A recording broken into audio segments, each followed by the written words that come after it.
Good afternoon everyone. Selamat sore, Pak. Oke, baik saya disclaimer dulu. Ini saya juga sebenarnya jujur agak bingung karena tiba-tiba diserahin tugas gitu ya. Tapi mudah-mudahan saya bisa deliver dengan baik gitu ya. Uh, Mungkin sebelumnya saya mau memperkenalkan diri dulu. Saya Ida Bagus Kertiana Manuaba. Saat ini saya sebagai lecturer ya atau dosen di Computer Science Program di bawah School of Computing and Creative Arts. Jadi posisinya ada di kampus FX gitu ya. Beberapa minggu yang lalu saya dihubungi oleh Ibu Gita untuk membantu memberikan uh, apa namanya uh, sebagai narasumber di workshop gitu ya. Yang waktu itu saya tanya topiknya apa nih Bu gitu. Ternyata jujur mengenai data gitu ya. Tapi begitu saya melihat list yang daftar hadir yang ada di email, wah saya pikir kayaknya salah orang ini Bu Gita ya. Mungkin harusnya kalau yang datang banyak kan profesor dan apa namanya dosen-dosen yang mungkin sudah jauh lebih berpengalaman ya. Mungkin sudah apa namanya tidak perlu lagi untuk apa namanya dijelaskan lagi apalagi tentang topiknya tentang yang saya sajikan yang saya siapkan itu sebenarnya informasi dasar tentang data gitu ya. Tapi ya sudah nggak masalah. Jadi mungkin hari ini mungkin saya minta izin bukan seperti workshop seperti satu arah, tapi saya mungkin lebih berharap kita bisa berdiskusi gitu ya. Jadi di sini saya bukan ahlinya karena saya juga baru 9 tahun ya jadi dosen gitu, jadi masih belajar dan saya yakin profesor Bapak Ibu di sini sudah jauh ya, maksudnya bisa bisa lebih sharing, lebih lebih memberikan informasi daripada saya. Oke, uh, mungkin sebelumnya saya minta izin, minta maaf dulu sebelumnya untuk saya lihat ada beberapa teman, so I saw a couple colleagues from Binus International ya, ada Rusbe, Hana. I apologize, I don't really know there will be international lecturers also joining, so I only prepare the material in bahasa Indonesia, so I apologize for that. That's okay, Uh, bagus. Thank you, bro. Oke, so saya coba untuk mulai dengan sharing screen material yang saya siapkan. Sebentar, saya coba.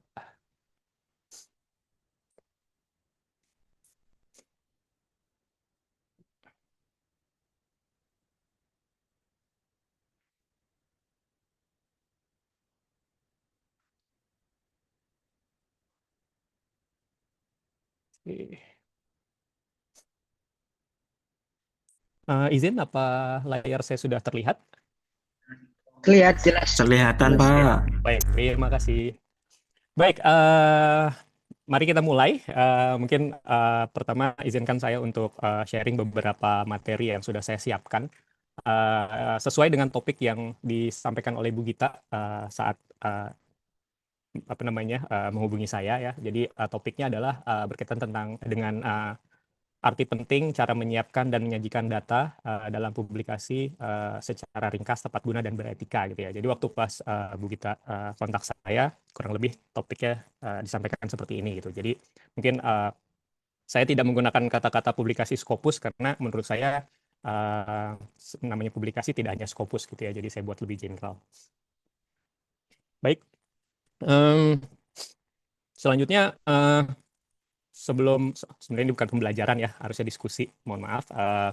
Jadi tujuan diskusi workshop hari ini, saya berharap kita bisa berdiskusi sambil lebih dalam lagi memahami peran data gitu ya dalam memperkuat argumen ilmiah. Gitu ya. Yang kedua, saya juga berharap kita bisa belajar bersama untuk lebih mengenal jenis-jenis data gitu ya, karena banyak sekali jenis data uh, yang tepat untuk penelitian kita, terutama untuk dosen-dosen gitu ya. Yang ketiga, uh, saya harap kita juga bisa belajar bersama untuk menyajikan data, terutama secara etis ya, dan dengan cara ringkas dan efektif. Semoga materi yang saya siapkan bisa mencapai tujuan workshop hari ini. Gitu ya. Baik, untuk introduction atau pembukaan, mungkin saya mulai dengan mungkin bukan pernyataan ya, tapi sebuah kalimat ya. So mungkin saya bacakan saja ya. So banyak mungkin paper-paper yang kita hasilkan gitu ya, terutama sebagai dosen gitu ya. banyak ditolak atau gagal gitu ya uh, untuk publikasi, dan penyebabnya itu mungkin bukan karena idenya yang buruk. It's not about because the idea is bad gitu ya. Tapi ada kemungkinan banyak paper yang kita tulis itu tidak mempunyai data yang cukup kuat gitu ya, atau datanya lemah gitu untuk mensupport argumen atau klaim yang kita tulis gitu ya. Jadi karena datanya lemah, kemudian mungkin tidak cukup mungkin datanya gitu, atau tidak jelas, dan mungkin juga tidak valid gitu ya. Jadi problem sebesarnya mungkin kurang lebih seperti itu. Nah, di workshop ini saya mencoba menyusun materi-materi yang nanti akan saya tunjukkan, yang akan membahas bagaimana kita memilih data yang tepat gitu ya. Kemudian pertanyaan yang selalu ditanyakan gitu ya sampai sekarang, bagaimana menentukan jumlah yang cukup gitu ya, dan kemudian bagaimana memvalidasinya secara ilmiah. Ya, kurang lebih seperti itu. Baik, sebelum kita berdiskusi lanjut ya mengenai hal-hal yang tadi saya sebutkan, pertama mungkin saya akan memulai dengan data gitu ya.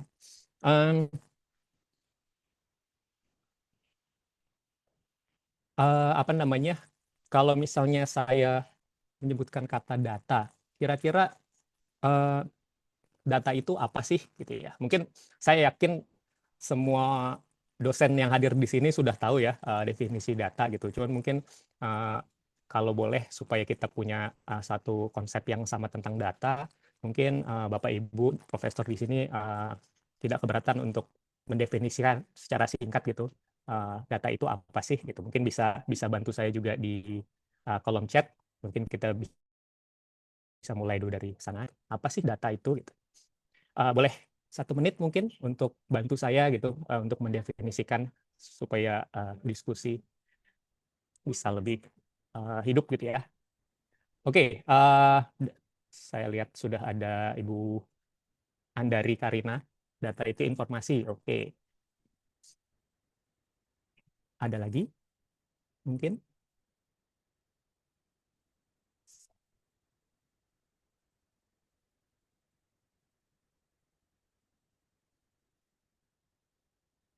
Oke, kalau belum ada nggak apa-apa.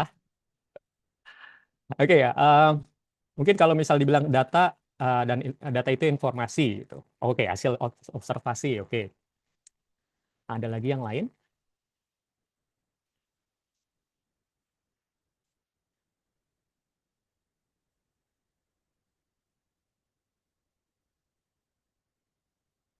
Oke, mungkin kalau misalnya tidak ada, nggak apa-apa. Tapi apa yang disampaikan, fakta yang dikumpulkan, oke benar. Jadi kalau secara definisi gitu ya, kita bisa definisikan data itu adalah bisa kita artikan adalah sebagai sebuah fakta atau informasi seperti yang sudah disampaikan oleh Bapak Ibu semua, yang bentuknya bisa beragam gitu ya, bisa berbentuk simbol, bisa berbentuk angka, bisa berbentuk teks, gambar, atau pengamatan seperti observasi gitu ya, yang kemudian dikumpulkan, yang bisa digunakan untuk melakukan analisis gitu ya, atau menjadi dasar pengambilan keputusan gitu ya. Jadi secara definisi kita bisa mendefinisikan dengan bahasa kita sendiri kurang lebih seperti itu. Jadi apa yang Bapak Ibu tulis sudah benar semua gitu ya. Jadi saya juga tidak meragukan itu. Oke, kita lanjut. Nah, kenapa penting untuk saya membahas data? Karena di sini saya mau membahas kenapa sih kita perlu memahami peran data, gitu ya. Jadi kita sudah tahu definisinya. Sekarang perannya itu apa sih? Gitu ya. Nah, dalam dalam menulis sebuah paper atau publikasi, gitu ya, seringkali kita diharapkan menghasilkan sesuatu atau yang kita sebut klaim, gitu ya, atau luaran dari publikasi kita sebagai output dari publikasi kita, gitu ya.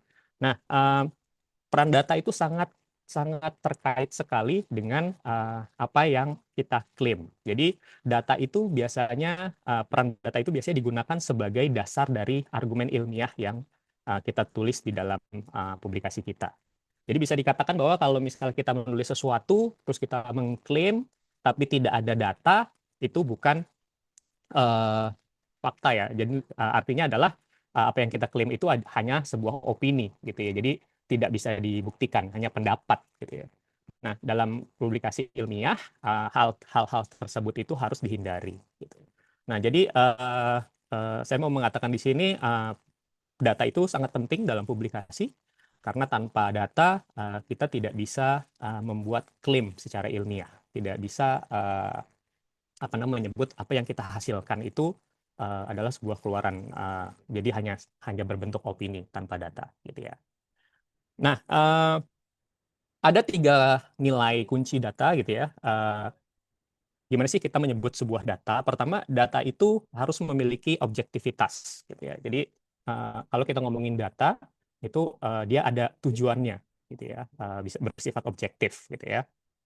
Terus kemudian uh, karakter lainnya adalah data itu bisa direplikasi ya. Kalau misal tidak bisa direplikasi artinya ya bukan data gitu ya. Dan nilai lain dari data itu adalah hasil diseminasi ilmiah dan kebijakan berbasis bukti. Jadi kalau misalnya kita ngomongin data, data itu berarti hasil dari diseminasi gitu ya, secara ilmiah, dan juga hasil dari kebijakan yang bisa digunakan sebagai bukti atau evidence yang nanti akan digunakan untuk mensupport klaim yang kita hasilkan. Gitu ya. Nah, kurang lebih itu adalah peran dari data dan kunci dari 3 nilai kunci dari data yang harus dipahami sebagai dasar saat kita uh, mau menggunakan data gitu ya, atau menggunakan data untuk publikasi kita.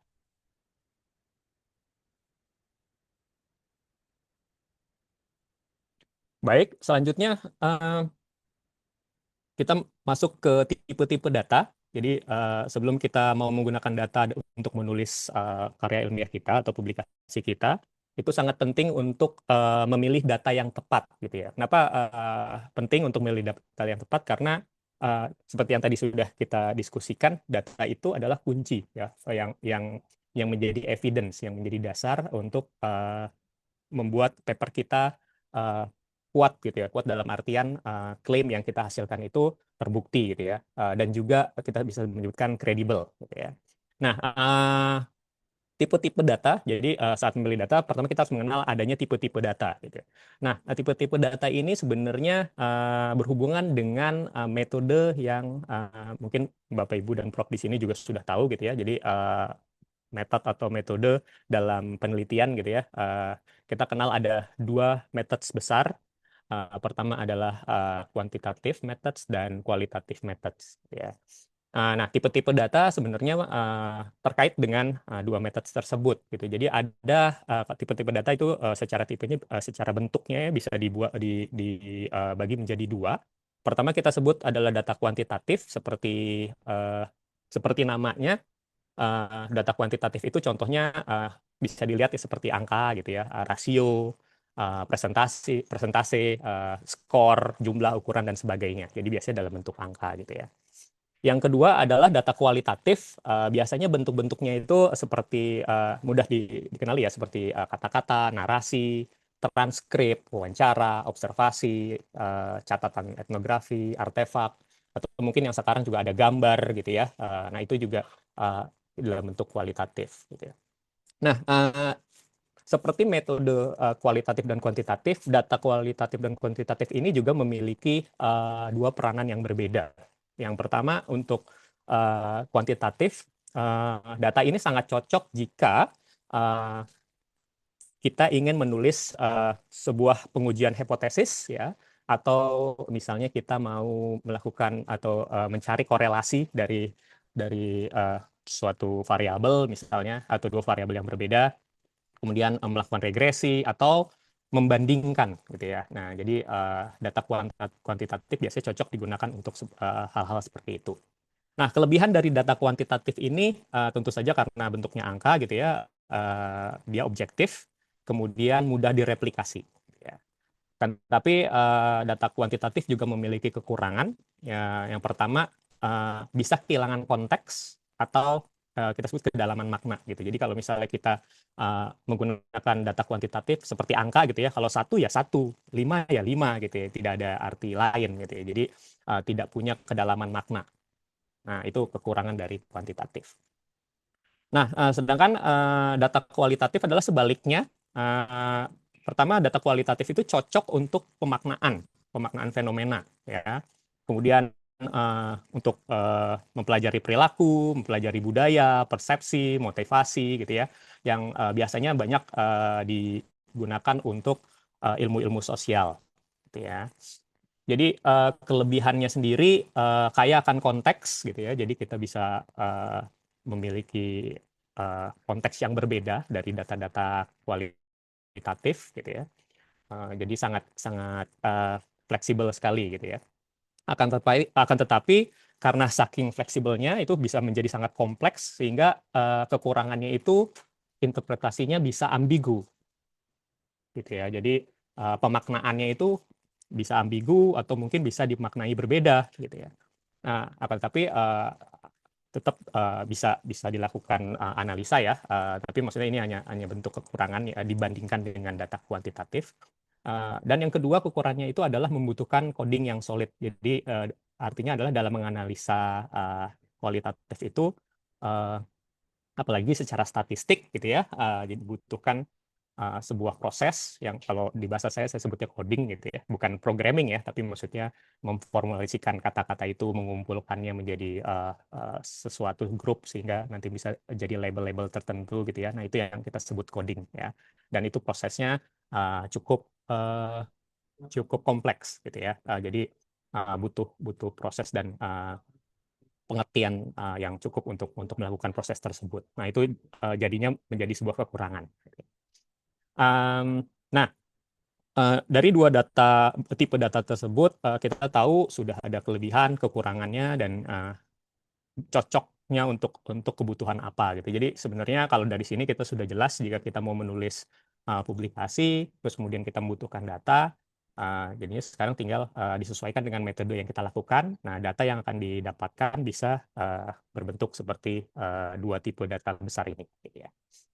Nah, selain dua data besar ini, kadang-kadang, bukan kadang-kadang ya, seringkali juga beberapa publikasi juga yang ditulis itu menggabungkan gitu ya, menggabungkan dua tipe data ini. Gitu. Jadi karena keduanya memiliki kelebihan dan kekurangan gitu ya, jadi ada beberapa penelitian yang ditulis gitu ya untuk mensupport lebih dalam lagi untuk klaim yang mereka hadirkan supaya bisa diterima lebih dalam, lebih baik lagi. Ada beberapa publikasi yang menerapkan yang kita sebut mixed method gitu ya.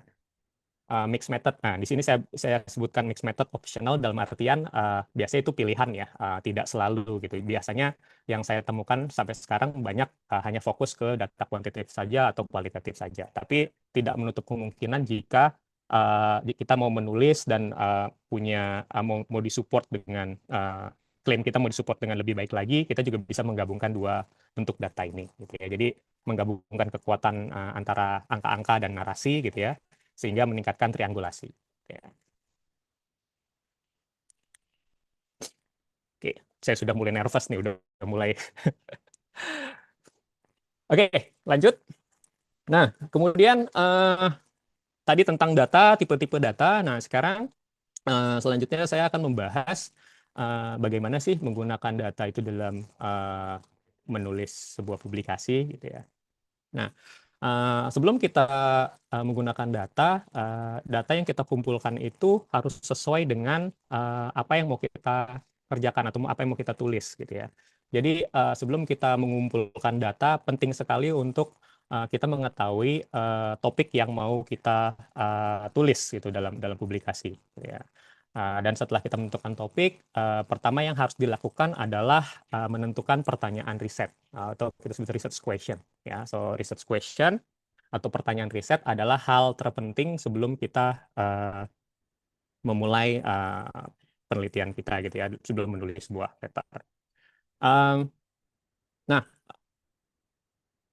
hal terpenting yang berdasarkan pengalaman saya gitu, kenapa research question atau pertanyaan riset itu penting, karena research question atau pertanyaan riset ini adalah guideline kita dalam mengumpulkan data. Jadi tanpa tanpa research question, tanpa pertanyaan riset itu uh, bukannya tidak bisa, tapi kita akan sangat tidak efisien gitu ya dalam mengumpulkan data atau melakukan hal-hal selanjutnya gitu ya. Jadi research question itu adalah hal yang terpenting, terutama jika kita ingin memastikan bahwa apa yang kita lakukan ini berdampak gitu ya dan mempunyai hasil atau klaim yang baik. Nah, jadi hal yang pertama yang harus dilakukan adalah kita harus mengubah ya topik itu menjadi sebuah pernyataan terukur. Ya, apa maksudnya dengan mengubah topik jadi pernyataan terukur? Jadi kita mulai dari sebuah topik ya. Jadi kita pertama menentukan pertanyaan riset dan kita harus bisa mengubah topik tersebut atau pertanyaan riset itu menjadi sebuah pernyataan yang bisa diukur. Nah, kenapa harus penting kata-kata terukur? Karena balik lagi karena kita harus apa namanya harus tahu nanti apa yang mau kita kumpulkan, data apa yang kita butuhkan, gitu ya. Nah, di sini biasanya kita harus memulai dengan melihat ya atau menggunakan variabel-variabel apa saja yang terkait dengan pertanyaan riset kita yang bisa diamati dan bisa dihitung, gitu. Oke, mungkin saya kasih mungkin contoh gitu ya, contoh sederhananya misalnya saya tertarik untuk mengetahui peran AI gitu ya, peran artificial intelligence. Saya mau melakukan studi tentang ingin mengetahui tentang artificial efek dari AI gitu dalam pembelajaran di kelas misalnya. Jadi itu misalnya tema tema atau topik penelitian saya gitu. Nah, waktu pas saya menentukan topik tersebut, setelah itu saya harus bisa melihat, nah kalau saya mau melakukan itu, apa saja variabel-variabel apa saja yang bisa nanti saya amati gitu. Jadi misalnya contohnya, oke, kalau misalnya saya mengamati di kelas, berarti akan ada subjeknya siapa, misalnya student atau mahasiswa kita gitu ya. Berarti kita mungkin butuh jumlah mahasiswanya. Terus yang kedua, misalnya kita mau melihat waktu para mahasiswa itu melakukan pembelajaran yang terkait dengan AI-nya misalnya. Apalagi misalnya hasil dari uh, apa namanya hasil ujiannya atau hasil kuisnya saat saat setelah melakukan pembelajaran yang berkaitan dengan AI, kita bisa lihat hasilnya seperti apa. Jadi itu kira-kira contoh kita harus bisa menentukan variabel yang bisa diamati dan dihitung gitu ya. Dan berikutnya kita juga harus mendefinisikan operasional. Nah, definisi operasional itu maksudnya adalah kita harus sudah tahu step-step atau langkah-langkah apa saja yang akan dilakukan gitu ya. Jadi kalau misal definisi operasional itu fungsinya itu adalah untuk pertama kita harus bisa menjelaskan cara mengukurnya seperti apa gitu ya. Terus kemudian kita sudah harus bisa apa namanya mendefinisikan konsep abstraknya gitu ya. Terus di sini juga kita bisa harus tahu supaya mencegah kesalahan dan bisa menjawab penelitian gitu. Jadi hal-hal tersebut harus didefinisikan gitu ya. Hal lain yang harus dilakukan adalah kriteria inklusi dan eksklusi, artinya adalah kita harus menentukan kriteria-kriteria apa saja yang harus ada. Contoh misalnya tadi saya mau meneliti tentang pengaruh AI dalam kelas gitu. Nah, di sana mungkin saya punya yang harus dimasukkan adalah pertama mahasiswanya gitu ya. Jadi saya hanya memasukkan data yang mahasiswa yang ada di kelas misalnya mata kuliah A dan B misalnya. Terus kita tidak menggunakan mahasiswa di kelas lain, berarti itu eksklusi gitu ya. Terus kemudian misalnya kita mau meneliti dampak dari misalnya gendernya gitu, misalnya mau dilihat dari perspektif apakah laki-laki dan perempuan itu sama gitu ya dalam dalam hasilnya untuk setelah belajar AI gitu misalnya. Jadi kita pastikan ada laki-laki dan perempuan gendernya di dalam apa namanya uh, subjek yang mau kita teliti gitu ya. Dan hal-hal lainnya. Jadi kita harus punya kriteria yang mana kita include-kan atau dimasukkan, yang mana harus dikeluarkan gitu. Nah, di situ yang penting juga. Selain itu kita juga harus mulai membuat hipotesis awal. Nah, hipotesis awal ini adalah yang nanti akan kita gunakan untuk analisa gitu ya. Kalau misal dalam statistik biasanya kita menyebutnya H0 gitu ya atau HO gitu ya. Jadi misalnya saya mau melihat perbedaan antara laki-laki dan perempuan dalam pengaruhnya setelah mempelajari mata kuliah yang ada informasi AI-nya gitu ya. Mungkin hipotesis awalnya adalah laki-laki dan perempuan tidak ada bedanya. Jadi H0-nya itu mereka equals. Kalau dalam statistik kita bisa tulis seperti itu. Uh, yang nanti kemudian bisa dibuktikan secara statistik apakah benar H0-nya gitu ya terbukti atau ditolak seperti itu contohnya. Oke, kurang lebih pertama itu yang dilakukan gitu ya. Jadi kita penting untuk mengubah topik jadi pernyataan yang terukur, baru kemudian kita bisa lanjut untuk mengumpulkan data gitu ya. Nah, biasanya saat kita mau mulai mengumpulkan data, ada pertanyaan yang selalu sering didiskusikan ya, termasuk sampai saat ini gitu ya, baik saya dengan mahasiswa atau dulu saat saya jadi mahasiswa, saya selalu bertanya gitu, kalau kita mau mengambil data, seberapa banyak sih data yang harus kita kumpulkan gitu ya. Apa Bapak Ibu atau Profesor di sini punya pertanyaan yang sama mungkin?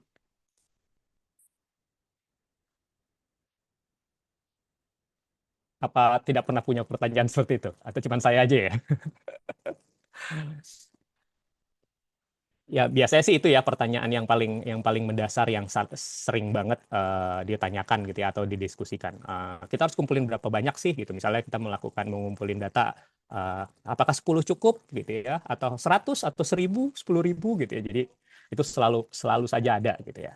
Nah, mungkin kita bisa diskusi tentang ini ya. Jadi kalau kalau oke, ini ada Pak Zuka Budi Utama sering. Oke, kita sama ya Pak.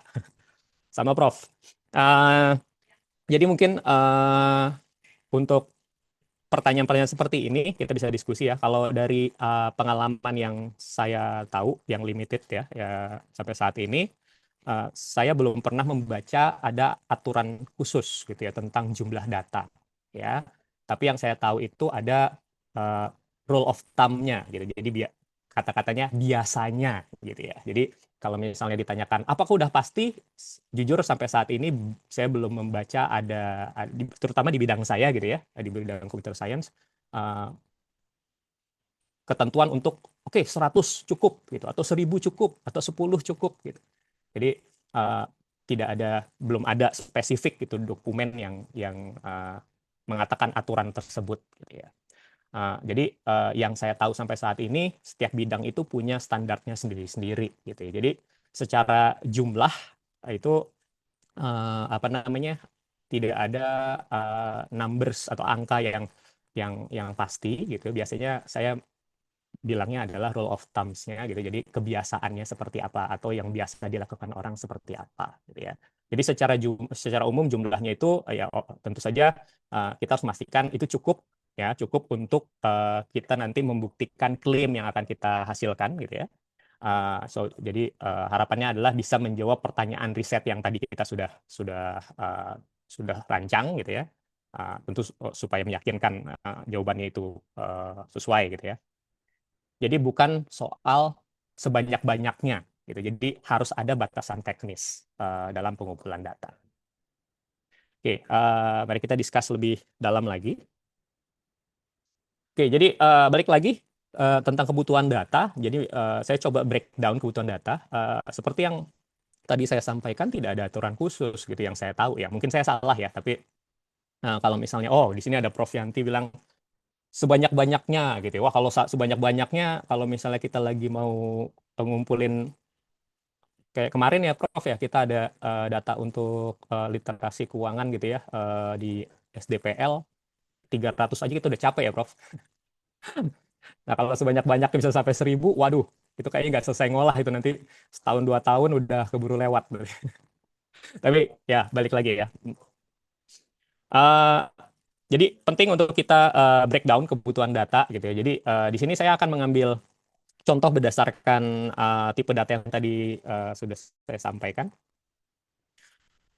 Kita mulai dari data kuantitatif gitu ya. Nah, kuantitatif biasanya misalnya contohnya kita mengumpulkan data dari survei gitu ya. Berapa sih responden yang dibutuhkan gitu ya.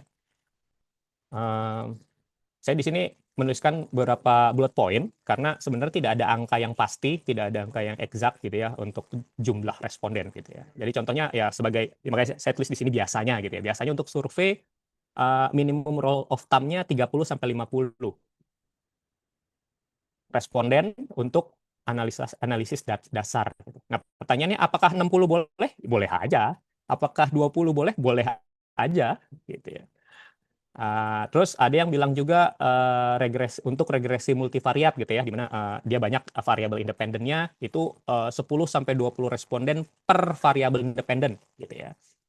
Atau misalnya ada juga yang menyebutkan kalau populasinya kecil ya pakai aja semua gitu, toh jumlahnya juga kecil gitu. Apakah ini salah gitu ya? Apakah ini benar gitu ya? Itu nggak ada rule yang khusus gitu. Tapi di sini kita bisa untuk apa namanya memulai kita mengumpulkan data biasanya, makanya saya sebut lagi biasanya ya, kita biasanya merefer pada penelitian-penelitian sebelumnya gitu ya. Jadi biasanya saya akan melihat kalau misalnya ada penelitian atau paper lain yang membahas topik yang serupa, bagaimana mereka mengerjakannya. Nah, saya mengikuti rule of thumb-nya mereka gitu ya, dari mereka gitu. Untuk eksperimen juga gitu. Minimal N 20 sampai 30 per kondisi untuk melihat efek moderat gitu. Apakah udah pasti seperti itu? Ya, belum tentu gitu ya. Jadi intinya itu jumlah cukup untuk nanti kita bisa cek secara statistik gitu ya. Nah, itu kenapa kita penting sebelum lanjut menghasilkan result gitu, kita untuk mengecek untuk menghindari kesimpulan yang lemah. Intinya gitu. Oke, yang paling penting adalah merepresentasikan populasi. Ya, setuju, Prof. Benar sekali. Terima kasih, Prof. Oke, ini contoh untuk data kuantitatif kalau kita mau breakdown untuk kebutuhan data. Jadi silakan bisa diikuti, tapi seandainya berbeda pun juga tidak masalah gitu ya. Bagaimana dengan kualitatif gitu ya? Nah, kualitatif juga sebenarnya kurang lebih sama gitu. Saat kita mau mengumpulkan data, prinsipnya itu bukan numbers, bukan angka gitu, tapi saturation. Gimana informasinya itu cukup jelas, kejelasan dari sebuah informasi. Jadi apakah perlu untuk misalnya kita mau mengambil data, kita mau mengamati misalnya apa ya,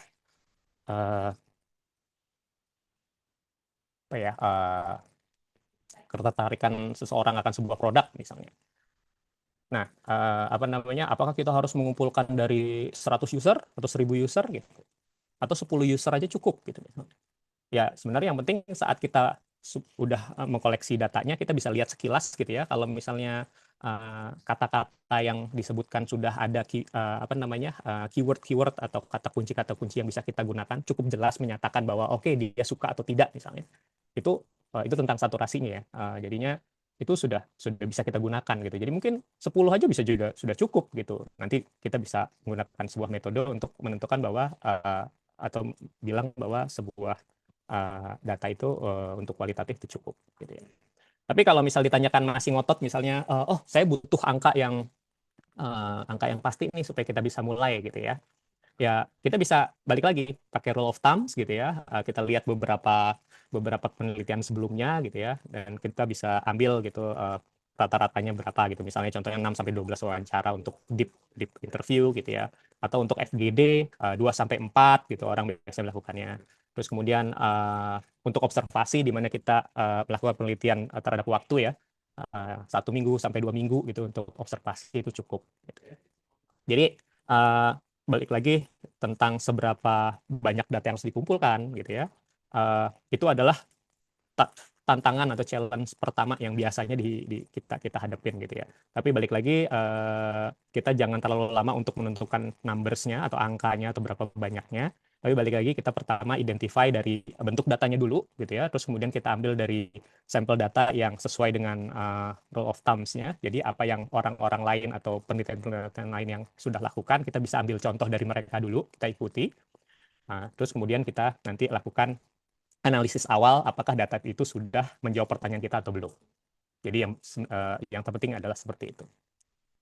Nah, resikonya apa sih terkait dengan jumlah gitu ya? Kalau misalnya kita mengambil data terlalu sedikit, biasanya data itu belum mencerminkan populasi seperti yang tadi Prof. Yanti sampaikan gitu ya. Penting untuk kita dalam mengklaim sesuatu itu, klaim kita itu harus mempunyai confidence level atau kepercayaan level kepercayaan yang tinggi gitu ya. Biasanya kita menggunakannya dalam statistik itu 95% atau alfanya 0,05 gitu ya. Jadi dibuktikan secara statistik bahwa data hasil yang kita peroleh secara statistik itu terbukti mewakili populasi gitu ya. Nah, kalau misalnya data terlalu sedikit, biasanya confidence levelnya biasanya rendah gitu ya. Jadi mungkin di bawah 50% gitu. Jadi kita tidak bisa bilang bahwa hasil yang kita peroleh ini mewakili populasi gitu ya. Jadi apa yang harus dilakukan kalau seperti itu? Ya menambah data lagi gitu. Jadi kita coba collecting data lagi. Gitu. Akan tapi apakah penting untuk melakukan sebanyak-banyaknya? Argumen saya di sini jangan juga gitu. Pertama karena resource kita terbatas. Dalam artian resource itu ada waktu, dana, cost gitu ya. Karena kalau misalnya kita kumpulkan data yang banyak itu, pertama butuh resource yang besar gitu ya. Yang kedua itu akan lama sekali untuk dianalisa. Jadi mungkin bisa tidak selesai gitu. Misalnya target kita menulis dalam setahun misalnya 1 atau 2 paper, karena datanya terlalu besar, terlalu kompleks sehingga sulit untuk dianalisa. Jadinya malah terbuang gitu ya. Dan mungkin juga jadinya banyak data-data yang tidak bersih gitu ya, yang tidak perlu dikumpulkan sebenarnya gitu. Jadi balik lagi berkaitan dengan seberapa banyak data yang harus kita kumpulkan. Uh, Seperti saya bilang, tidak soal sedikit atau banyaknya, tapi uh, kita bisa mengikuti untuk mempermudahnya ya. Kita bisa mengikuti rule of thumbs yang biasanya apa namanya dilakukan oleh peneliti-peneliti sebelumnya gitu ya. Akan tetapi penting untuk kita menegaskannya dari awal gitu. Jangan sampai kita tidak tahu berapa banyak yang harus kita kumpulkan gitu ya. Misalnya kita mau melakukan survei, kita nggak tahu, kita main kumpulin aja gitu tanpa batas waktu, tanpa tahu berapa orang gitu. Itu berbahaya juga gitu karena itu menyangkut resource. Jadi tetap harus ada batasannya. Kita misalnya, oke, kita mulai dengan 5. 5 ini harus selesai misalnya dalam 2 hari gitu ya. Nah, setelah dikumpulkan, kita bisa cek awal gitu ya. Baru kalau misalnya, oh mungkin ini kurang kuat nih, kita bisa tambah lagi. Dan ditentukan lagi waktunya. Jadi seperti itu. Jadi tidak bisa terlalu sedikit, juga tidak bisa terlalu banyak gitu. Tapi harus ada batasan yang jelas. Kurang lebih seperti itu. Gimana Prof, Bapak Ibu? Apakah setuju, sesuai? Atau mungkin yang saya sampaikan ada yang perlu ditambahkan? Oke, kalau nggak ada, kita lanjut dulu. Oke, setuju. Ya, siap. Terima kasih, Pak. Oke, jadi untuk mempermudah, apakah data saya cukup? Itu pertanyaan yang selalu muncul ya setelah kita mengumpulkan data. Terus habis itu kita tanya, data kita cukup nggak ya? Gitu.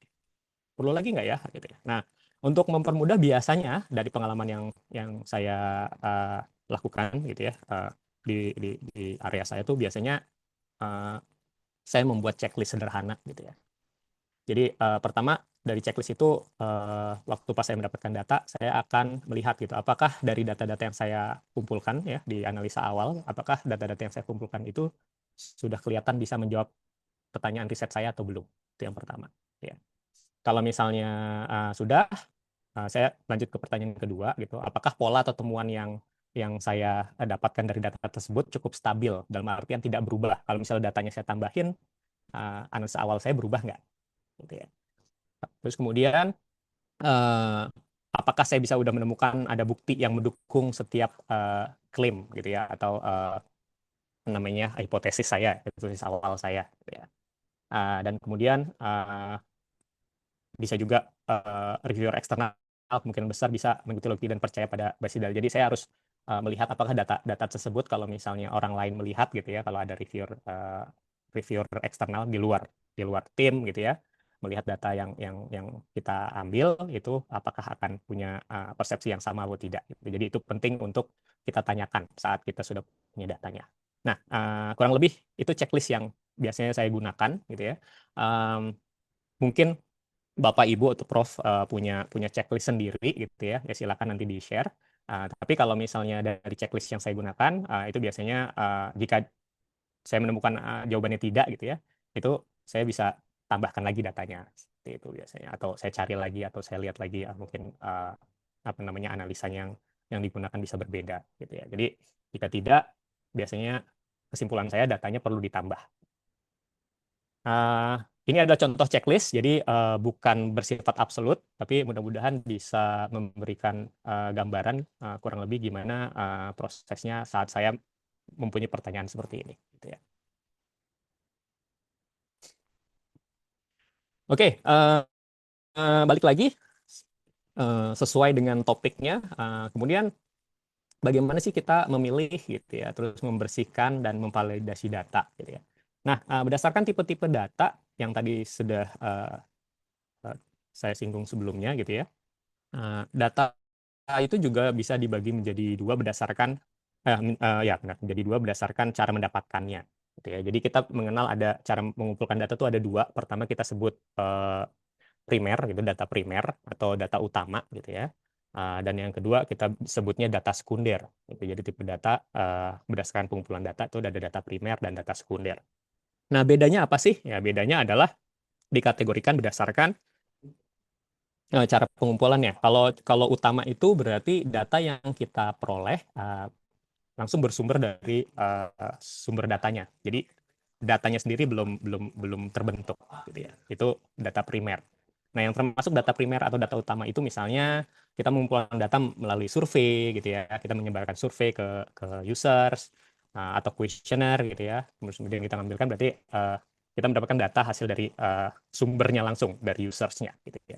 Atau wawancara gitu ya. Wawancara berarti kita melakukan interview one on one gitu, terus kemudian observasi. Jadi data data utama atau primer juga metodenya salah satunya observasi gitu ya. Jadi kita bisa melihat langsung subjek yang mau kita amati. Dan selain itu juga eksperimental gitu ya. Nah, ini banyak sekali di bidang saya gitu ya. Jadi kita membuat sebuah produk, terus kemudian kita tes. Nah, tesnya itu misalnya performance-nya gitu ya. Jadi dari waktu running-nya, apakah ada error apa enggak, terus stress test-nya gitu, apa fungsinya berjalan dengan baik apa enggak. Nah, hasil eksperimen seperti itu. Nah, metode pengambilan data seperti itu kita sebutnya adalah primer gitu ya, atau data utama. Metode kedua kita sebutnya data sekunder. Ya, data sekunder adalah secara definisi itu adalah data-data yang kita ambil berdasarkan data yang sudah eksis, artinya yang sudah ada gitu. Jadi datanya nggak perlu lagi kita dapatkan dari sumbernya, tapi bisa dari sumber data lain yang sudah ada. Nah, itu yang kita sebut data sekunder ya. Nah, di data sekunder ini yang termasuk data sekunder ini misalnya apa namanya menggunakan dataset publik gitu. Jadi misalnya kita kalau saya di apa namanya saya lupa deh banyak banyak kayak data-data dari saya lupa nama website jadi biasanya untuk AI gitu misalnya ada data model yang sudah dikerjakan orang lain. Nah, data itu dibuka untuk publik. Nah, kita bisa bisa pakai data yang sama untuk training model kita misalnya, contohnya seperti itu.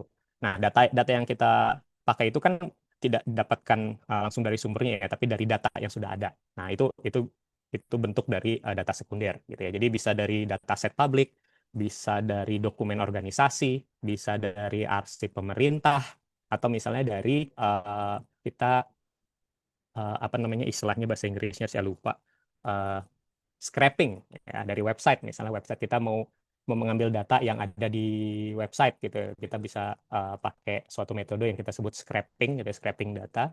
Nah, itu juga kita sebutnya adalah data sekunder ya.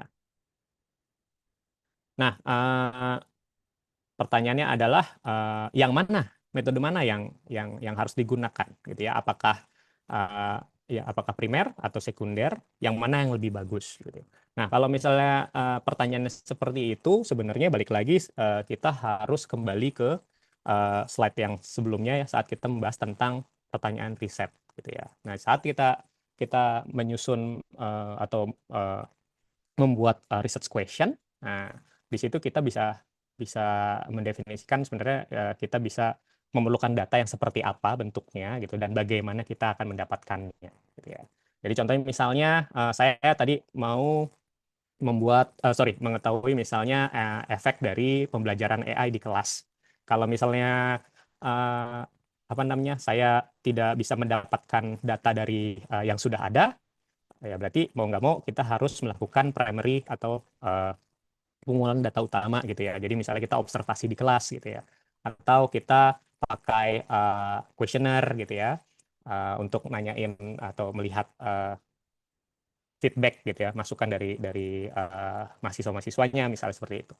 Atau kita juga bisa pakai data sekunder dalam artian misalnya kita mau pakai nilai dari kelas tersebut, nilai quiz misalnya, atau nilai examnya gitu. Nah, itu kan udah ada data yang disiapkan. Nah, jadi kalau misal kita tidak punya akses ke data yang sudah ada, ya kita mau nggak mau harus melakukan data primer. Tapi kalau misalnya sudah ada, kita bisa data sekunder atau mix keduanya kalau memang dibutuhkan gitu ya. Jadi untuk tipe data berdasarkan metode pengumpulannya itu fleksibel tergantung dari research question dan data yang kita butuhkan atau variabel yang kita butuhkan. Kurang lebih seperti itu. Oke, setelah kita menentukan metode pengumpulan data dan melakukan pengumpulan data, tentu saja hal yang selanjutnya harus dilakukan adalah mengecek data dan membersihkannya, gitu ya. Jadi tahapan tahapan membersihkan data itu sangat penting, gitu ya. Kenapa? Karena kalau misalnya kita menganalisa dari data yang kotor atau data yang tidak bersih, gitu ya, hasilnya itu bisa berbeda dengan apa namanya dengan kondisi yang sebenarnya. Jadi tidak bisa dikatakan tidak mewakili populasi. Jadi membersihkan data itu adalah tahapan yang krusial, yang sangat penting karena biasanya apalagi kalau misal kita mendapatkan data dari data primer gitu ya, data primer. Kalau data sekunder mungkin beberapa sudah ada yang data clean atau data bersihnya. Tapi kalau misalnya kita mengumpulkan data dari data primer, uh, saya yakin 60% dari waktu kita memproses data itu digunakan untuk membersihkan data gitu ya. Nah, kalau kita membicarakan tentang membersihkan data, ada beberapa proses ya cleaning data yang biasanya dilakukan. Nah, di sini saya menuliskan setidaknya ada 4 gitu ya cara pembersihan data. Yang pertama disebut outlier check gitu ya. Jadi mengidentifikasi nilai-nilai yang ekstrim ya. Jadi misalnya kita menggunakan data nilai dari apa namanya hasil quiz gitu ya. Misalnya datanya rata-rata di 70, 80, jadi ada 30 anak bisa 70, 80, 73, 65 gitu. Tiba-tiba ada yang nol gitu ya. Itu kan ekstrim ya. Kurang lebih gitu ya, penggambaran ekstrim seperti itu.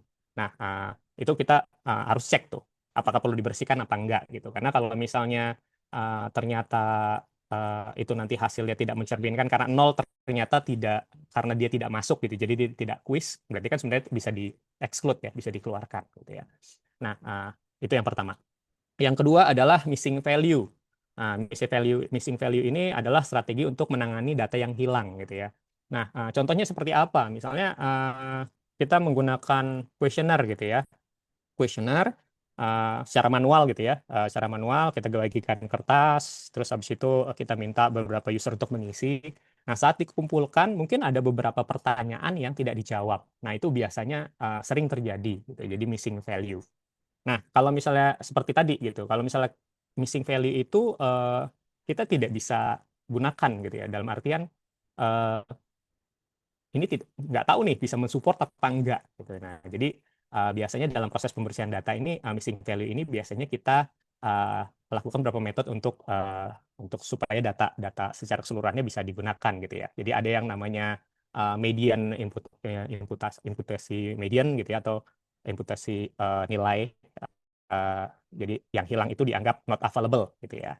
Atau mungkin kita bisa drop datanya, dihapus gitu kalau terlalu banyak nilai nolnya gitu misalnya, atau nggak ada yang missing gitu ya. Nah itu missing value.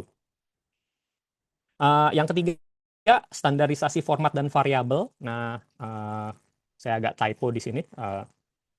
Jadi kita penting juga untuk saat membersihkan data adalah memastikan format data gitu ya. Jadi kadang-kadang ini hal yang sepele tapi waktu kita melakukan analisa menyebabkan error gitu. Jadi apa sih yang dimaksud dengan error di sini gitu. Contoh misalnya data yang saya kumpulan itu terlihat bentuknya angka gitu ya. Angka dalam arti misalnya 5 atau 0,5 gitu ya. Eh, Mungkin kalau misalnya Bapak Ibu di sini pernah dengar tipe data dalam programming, bukan programming ya, data tipe data kayak angka atau teks gitu ya. Itu treatmentnya berbeda gitu. Dalam artian misalnya kita bisa punya data atau value misalnya 0,5. 0,5 itu bisa berupa angka, bisa berupa teks gitu ya. Jadi kita nanti kenapa itu penting untuk tahu apakah itu angka atau teks, karena saat nanti kita melakukan analisa, misalnya kita menggunakan sebuah analisa, itu bisa apa namanya error gitu, karena waktu pas kita tambah misalnya kalau 0,5 tambah 0,5 kalau angka dia jadi 1 gitu. Tapi kalau dalam teks 0,5 tambah 0,5 jadinya 0,5 sorry 0,5 0,5 gitu. Jadi dia tidak berubah, jadi ditambah gitu ya, karena dihitungnya sebagai teks. Nah, hal-hal sederhana seperti itu yang kadang-kadang dilewatkan saat membersihkan data, dan pada saat analisa atau saat kita compile datanya untuk menghasilkan sebuah hasil itu menyebabkan error gitu ya. Makanya standarisasi format dan variabel itu penting. Dan yang terakhir, dokumentasi kode atau coding script itu ini adalah catatan semua proses dan definisi variabel untuk replikasi dan transparasi. Jadi penting untuk kita memastikan setelah kita dapat datanya, kita bersihkan, penting untuk kita buat codingnya atau buat labelingnya gitu ya. Jadi data yang kita punya itu harus jelas. Misalnya data yang tadi saya bilang, ini data angka, atau angka pun dibagi dua ya, ada angka desimal, ada angka absolut. Kadang-kadang itu treatmentnya berbeda gitu ya. Nah, jadi apa namanya itu harus ada dokumentasi yang baik gitu. Jadi saat pembersihan data itu proses dokumentasi coding itu penting gitu ya. Jadi tidak bisa dilewati. Ada teks ya. Dibukukan presentasi Pak, bagus, ini baik juga ya sebagai panduan kita. Rangkaman. Oh, oke. Waduh. Oke, Pak. Nanti coba saya diskusikan ke, kayaknya harusnya ada rekamannya juga ya. Eh, tapi kalau untuk buku, saya nggak tahu juga nih. Oke, saya lanjut dulu. Oke, membersihkan data. Nah, kemudian selangkah selanjutnya setelah membersihkan data, tentu data yang sudah bersih itu harus kita validasi. Nah, di sini validasi pertanyaannya gimana sih validasi data gitu? Gimana sih validasi data yang baik? Nah, untuk menjawab pertanyaan seperti itu, saya sudah coba mengumpulkan beberapa hal yang kita kategorikan sebagai paling nggak ada 5 ya, ada 5 validasi yang bisa kita lakukan. Ini ordernya nggak ada ya, jadi bisa mulai di mana aja gitu. Jadi mungkin saya mulai dari yang sebelah kanan. Pertama, data itu harus kita validasi kontennya, isinya gitu ya. Apakah instrumen itu betul-betul mengukur apa yang seharusnya diukur? Nah, itu pertanyaan penting yang harus dijawab yang berkaitan dengan validasi konten. Jadi apakah sudah sesuai gitu ya. Kemudian jangan lupa ada kebutuhan juga untuk meminta expertnya ya untuk memeriksa data yang kita kumpulkan. Jangan sampai apa namanya kita mengasumsikan data yang kontennya itu sudah valid gitu ya dari sudut pandang kita sendiri. Jadi kita penting untuk apa namanya membuat data kita supaya bisa diperiksa melalui expert judgment ya, atau panel session, atau ada teori yang mendukung. Nah, itu bagaimana cara kita memvalidasi konten ya. Validasi yang kedua adalah berhubungan dengan konstruk gitu ya. Konstruk itu berarti kita biasanya untuk survei nih, misalnya kita melakukan uji faktor atau melakukan korelasi antar item gitu ya. Nah, biasanya kita bisa melakukan analisa awal gitu ya untuk menghitung salah satunya ya, misalnya Cronbach's alpha ya, itu adalah variabel yang biasanya digunakan. Saya kayaknya udah sempat nulis bukan nulis apa namanya cari definisi singkatnya gitu ya, Cronbach alpha. Oke. Ada slide-nya nanti kalau misalnya waktunya cukup gitu, saya siapkan beberapa apa satu hands on yang nanti kita bisa kerjakan kalau waktunya cukup. Tapi kalau bisa saya definisikan, Cronbach alpha ini adalah sebuah ukuran statistik ya yang paling umum digunakan untuk kita menilai reliability dari internal suatu skala gitu. Jadi misalnya kita punya apa namanya survei ya, survei kemudian ada 10 pertanyaan dengan Likert scale misalnya 1 sampai 5 misalnya. Terus kemudian kita bisa analisa dulu nih dari hasilnya itu, dari misalnya kita punya 10 responden gitu, dari 10 pertanyaan gitu misalnya. Nah, itu kita bisa hitung tuh nilai dari Cronbench Alpha. Nah, kalau term-term alpha ini banyak digunakan ya, kayak tadi saya sebut apa namanya confidence level yang alpha 0,05. Nah, ini serupa gitu. Jadi intinya adalah ini untuk melihat uh, seberapa kuat gitu, seberapa bagus data yang sudah kita kumpulkan ini merepresentasikan populasi seperti yang tadi disebutkan Prof Yanti ya. Nah, nilai dari Cronbench Alpha itu biasanya yang kita kategorikan bagus atau diterima itu adalah yang lebih dari 0,7 gitu ya. Nanti saya punya tabelnya, kalau memang waktu cukup kita bisa lihat ke sana juga ya. Yang kedua untuk validasi konstruk itu adalah contohnya misalnya untuk observasi gitu ya. Jadi penting untuk kita melihat konsistensi dari kategorinya gitu ya. Jadi itu validasi yang biasanya kita gunakan untuk construct valuation. Kemudian selanjutnya ada reproducibility ya. Maksudnya dengan reproducibility adalah kita harus bisa memastikan bahwa data yang kita hasilkan itu bisa disimpan dan bisa dilakukan analisa gitu ya, dan pastikan bahwa ini bisa digunakan oleh orang lain juga gitu. Jadi makanya kalau ya mungkin kita semua sudah tahu di BINUS ya, salah satu standar dari RTT sekarang gitu ya, setiap kita publikasi kita harus punya bagian bahwa ada open data gitu ya. Maksudnya apa sih open data? Artinya adalah data tersebut bisa divalidasi dalam bentuk reproducibility. Artinya misalnya ada orang lain lagi yang ingin melakukan hal yang sama atau melanjutkan penelitian tersebut, mereka bisa mendapatkan data yang sama gitu ya. Terus kemudian mereka bisa melakukannya ulang atau melanjutkan gitu ya. Itu maksud dari reproducibility. Selanjutnya validasi eksternal.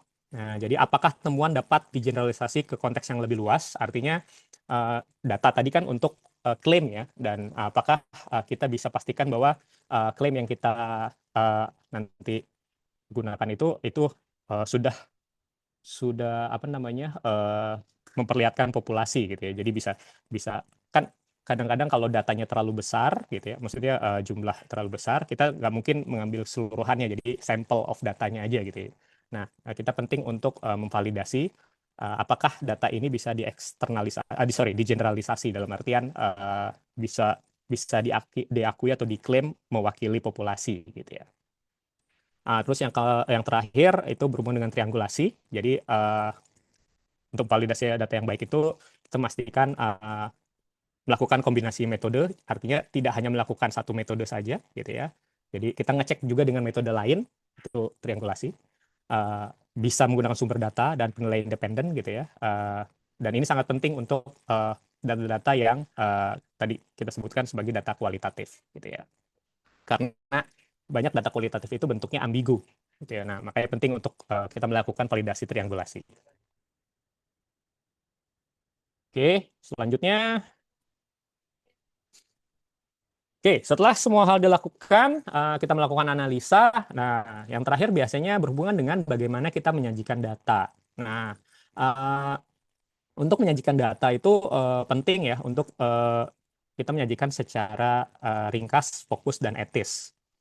Maksudnya ada apa? Maksudnya adalah hasil yang dihasilkan dari hasil analisa tersebut, data tersebut yang sudah diolah gitu ya, yang sudah dianalisis.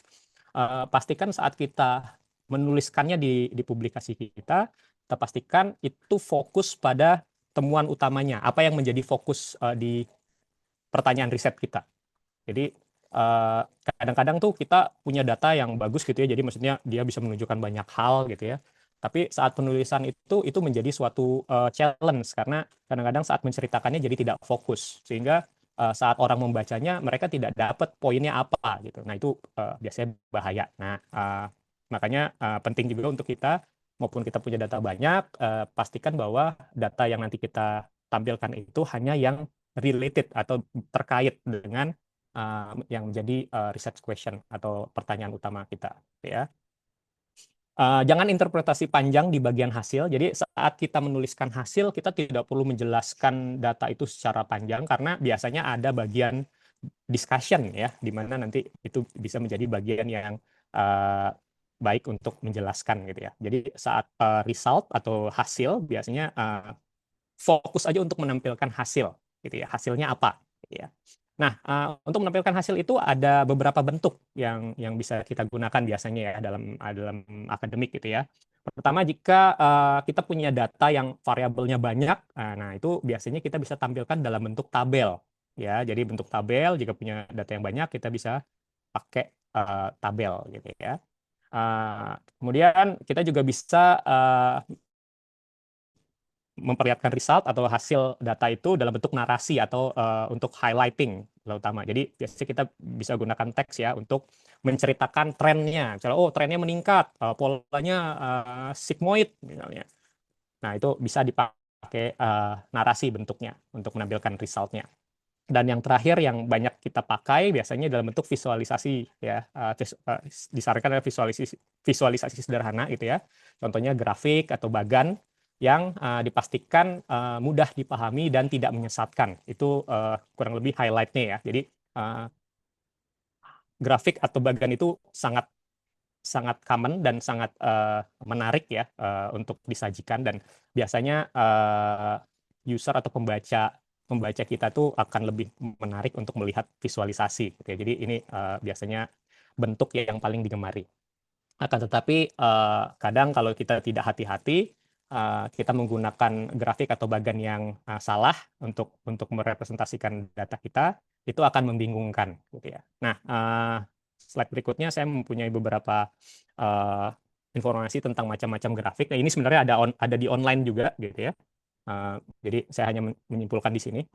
Jadi ada macam-macam grafik dan kegunaannya gitu ya. Jadi ini adalah grafik-grafik yang biasanya banyak digunakan ya, kayak seperti bar chart gitu ya. Biasanya kalau kita membandingkan nilai antar kategori kita pakainya bar chart gitu ya, atau stack bar chart itu untuk melihat komposisi gitu ya.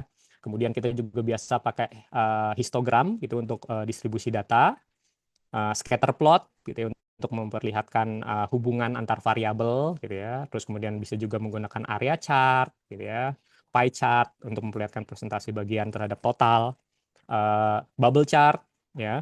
Bubble chart seperti ini itu misalnya kita punya beberapa variabel dalam satu visual. Terus kemudian ada gabungan dari bar chart ya, kita sebutnya box plot ya. Di sini kita bisa memperlihatkan distribusi dari median dan kuartil ya. Terus yang sekarang banyak dipakai juga ada heat map gitu ya untuk menunjukkan intensitas nilai. Terus kemudian radar chart gitu ya, bisa yang biasa kita gunakan kalau kita punya multivariat ya, variabelnya banyak gitu ya dengan beragam dan hubungannya, kita bisa pakai radar chart gitu ya. Atau bentuknya lainnya seperti tree map ya, atau biasanya ini dipakai untuk komposisi data hierarki gitu ya. Nah, ini macam-macam grafik, tentu saja masih banyak gitu ya grafik-grafik yang lain yang ada yang bentuknya 2 dimensi, ada yang bentuknya 3 dimensi, dan itu bisa digunakan untuk membantu kita memvisualisasi data yang kita miliki ya, mempresentasikan data yang kita miliki. Dan seperti yang kita tahu bahwa gambar atau image itu bisa menceritakan banyak hal gitu ya. Nah, dan lebih menarik. Nah, makanya penggunaan grafik dan bagan itu biasanya sangat sangat dianjurkan ya untuk penulisan di akademik paper.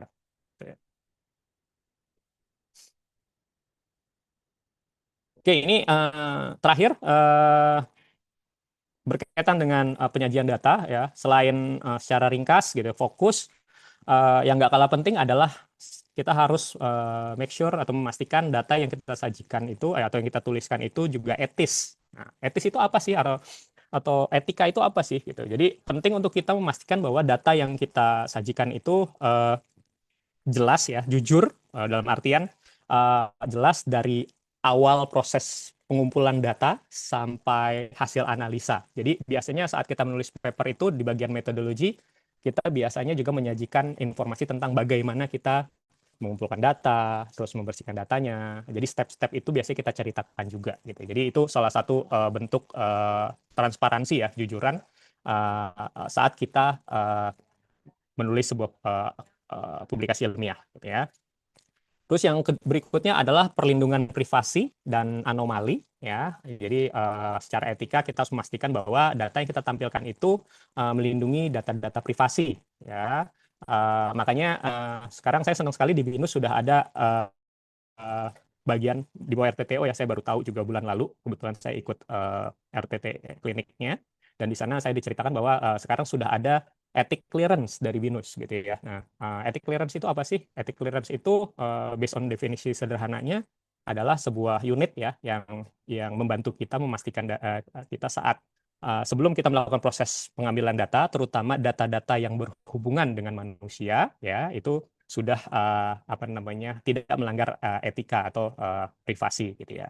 Nah, jadi di sini saya juga kasih informasi di sini ya, jika berhubungan dengan manusia sebelum melakukan contoh misalnya survei atau pengambilan data langsung primary data gitu ya, pastikan sudah lolos dari atau mendapatkan persetujuan dari komite etik gitu ya. Jadi kita harus mendapatkan ethic clearance juga. Jadi saat kita mengumpulkan data, pastikan ethic clearance-nya juga dilampirkan. Nah, ini adalah untuk memastikan bahwa data yang kita kumpulkan itu akan melindungi informasi pribadi atau privasi gitu ya. Dan juga untuk publikasi itu sangat dibutuhkan karena kalau tidak ada ethic clearance biasanya datanya dipertanyakan apakah valid apa tidak gitu ya.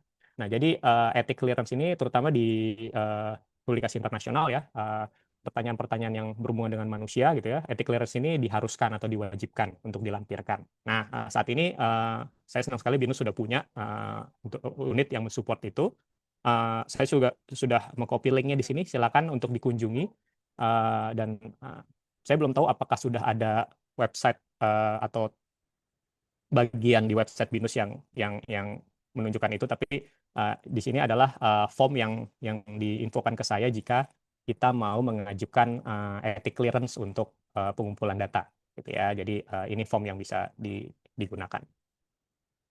Oke, kembali lagi etika data ya juga berhubungan dengan citasi dataset dan transparansi methods. Jadi perlu diingat ya kalau kita menggunakan data gitu ya, jangan lupa untuk mensitasi gitu ya, dan juga saat kita menjelaskan bagaimana kita menggunakan data itu harus transparansi ya. Penting juga yang terakhir untuk menghindari manipulasi visual. Dalam artian mungkin kita tidak bermaksud manipulasi data ya, tapi saat kita membuat visualisasi ya seperti grafik atau bagan gitu ya, terkadang informasi yang kita tampilkan itu bisa membuat misleading atau misinformation gitu ya. Entah terpotong, tidak lengkap, entah angkanya tidak jelas gitu ya. Makanya mungkin kalau contohnya misalnya kita menggunakan bar chart gitu ya, mungkin ada baiknya dikasihkan label untuk setiap bar chart, untuk angka-angkanya, untuk mempermudah bahwa nilai dari bar chart itu secara visual itu mudah dilihat gitu ya. Jadi hal-hal yang sederhana seperti itu penting sekali untuk diperhatikan. Ya. Kurang lebih itu yang berhubungan dengan etika data. Dan ini slide terakhir saya untuk materi diskusinya. Jadi ini sudah penutup gitu ya. Jadi mungkin sebelum kita berdiskusi atau ada pertanyaan gitu ya, yang bisa kita diskusikan bersama, saya mau bilang bahwa penelitian itu tidak harus besar untuk bisa berpengaruh gitu ya, tapi yang penting itu adalah datanya ya, datanya harus jelas, kemudian cukup ya, bisa kita klaim ya atau mensupport klaim kita, dan juga valid ya. Jadi kurang lebih simpulannya seperti itu. Saya kembalikan ke Bu Gita, apakah masih ada waktu? Baik, Pak. Kita masih ada waktu ya, Pak ya, sampai jam 4. Baik, Oke. mungkin bagi Bapak, Ibu, atau Prof, jika ingin ada hal yang ingin didiskusikan atau ditanyakan, boleh melalui chat Zoom atau raise hand, boleh Bapak, Ibu, silakan.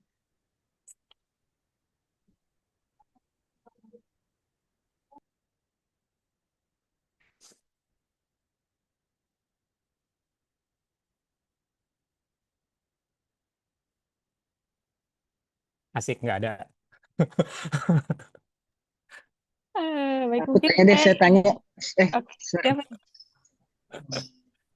Saya tadi siapa? Oke, saya boleh tanya, Pak Bagus? Nggak boleh, Bu, nggak boleh. Oh, salah ya. Nggak boleh. Silakan, Bu, Silakan, Bu Karin. silakan. Oke, tadi kan yang terakhir soal etik ya, soal etik. data sensitif dan lain-lain. Saya berhadapan dengan beberapa rekan peneliti atau rekan dosen dan juga student gitu ya, yang ketika pengambilan data itu datanya sebetulnya mengandung hal-hal yang sensitif gitu ya. Nah, untuk mengatasi hal-hal seperti itu, apakah apalagi kalau misalnya kita BINUS kan tadi open data dan lain-lain itu ya, untuk hal seperti itu gimana ya? Bagus ya, maksud saya misalnya ya salah satunya ada topik tentang sexting gitu ya, sexting. Nah, di kalangan Gen Z gitu ya. Terus kan narasumbernya di nama atau misalnya hal-hal lain yang atau mungkin ya rahasia data dari perusahaan atau apa yang sebetulnya itu sensitif dan tertutup. Hal-hal kayak gitu gimana ya? Oke. Makasih. Oke, terima kasih Bu Karin pertanyaannya. Pertanyaannya mudah ya, jawabannya yang susah.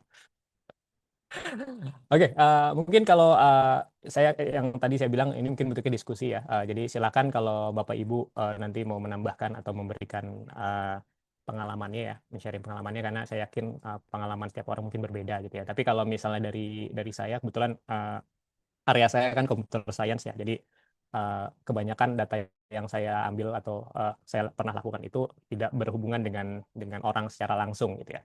Tapi kalau tadi merujuk pada apa yang disampaikan oleh Ibu Karin gitu ya, kalau misalnya mengumpulkan data, terus kemudian ada data-data sensitif gitu atau privasi, tentu saja hal tersebut harus ini ya harus di disclose ya. Jadi tidak boleh diungkap gitu ya. Jadi saat pengumpulan data tentu saja itu sebagai sebagai yang mengumpulkan kita tahu gitu, datanya seperti apa dan apa saja gitu ya.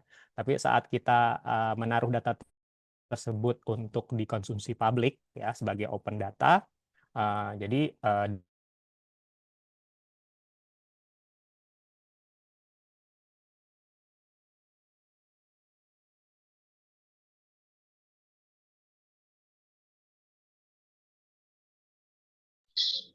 Pak Bagus freeze ya atau saya? Iya, sepertinya Pak Bagus sedang bermasalah ya.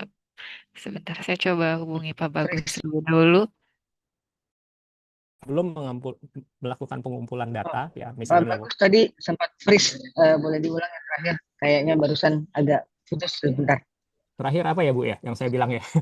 Yang awal-awal tadi the last 3 minutes lah, 2 minutes, 3 minutes panjang waktu. two minutes. Oke, jadi seperti yang tadi saya bilang, sebenarnya secara aturan gitu ya, kita punya undang-undang tentang perlindungan data pribadi gitu ya, dan tidak hanya di Indonesia, di luar pun sama gitu ya. Jadi itu sangat penting saat kita menaruh data data penelitian kita di tempat publik, kita harus memastikan bahwa data-data privasi tersebut harus dihilangkan atau di disclose gitu ya. Nah, untuk memastikan itu pertanyaan kan berarti gimana memastikannya? Nah, untuk memastikan itu makanya penting untuk kita mendapatkan ethic clearance, ya, seperti yang saya sampaikan di slide akhir. Mungkin sebelumnya saya pribadi pun di BINUS saya agak bingung gitu karena belum ada informasi tentang ethic clearance. Padahal dulu waktu saya kuliah saat saya melakukan doctoral degree saya, kalau saya mau melakukan survei berhubungan mengambil data dan apa namanya untuk primary data gitu ya. Jadi kita mengambil data langsung dari sumbernya dan langsung ada dari orang gitu ya. Kita harus punya ethic clearance atau disetujui oleh suatu komite yang memastikan bahwa kita harus menjaga data-data pribadi privasi tersebut gitu. Nah, sekarang di BINUS sudah ada, syukur banget gitu ya. Jadi pastikan Bapak Ibu dan teman-teman semua yang belum tahu ya, kalau ingin mengumpulkan data, terutama data primer gitu ya, dan berhubungan dengan manusia, pastikan Bapak Ibu mendapatkan ethic clearance terlebih dahulu. Nah, di sini di BINUS, di bawah RTT, mereka sudah menyiapkan satu unit ya, yang saya tahu bulan lalu gitu ya. Satu unit tersebut adalah yang membantu kita nanti untuk mendapatkan ethic clearance tersebut. Jadi nanti kalau misal sudah lolos, jadi akan dicek tuh pertanyaan-pertanyaannya apa saja, apakah mengandung privasi atau tidak. Kalau nanti mengandung privasi, apa yang harus kita lakukan, itu tuh ada. Gitu. Jadi itulah fungsinya dari komite etik ya, ethic clearance sebelum kita melakukan pengumpulan data. Gitu ya.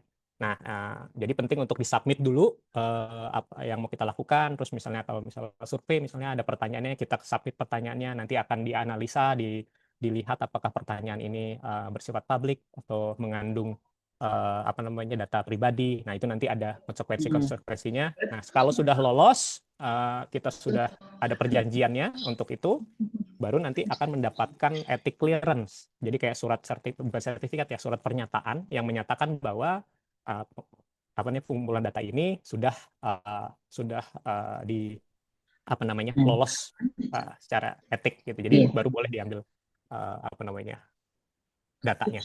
Kurang lebih Iya. seperti itu. Tapi kalau dari segi kredibilitas ya, dengan maksudnya kan kita paham lah soal anonimitas dan lain-lain gitu ya untuk melindungi narasumber data-data sensitif. Tapi secara kredibilitas sebuah penelitian, hal-hal kayak gitu biasanya mempengaruhi nggak sih? I mean, how can we sure that it is actually exist gitu? Misalnya kalau kita membuat itu anonim atau tidak mendisclose narasumbernya. Ya. Biasanya sih pengalaman atau sepengetahuan saya untuk data-data pribadi itu tidak berkaitan dengan apa namanya credibility dari sebuah data ya.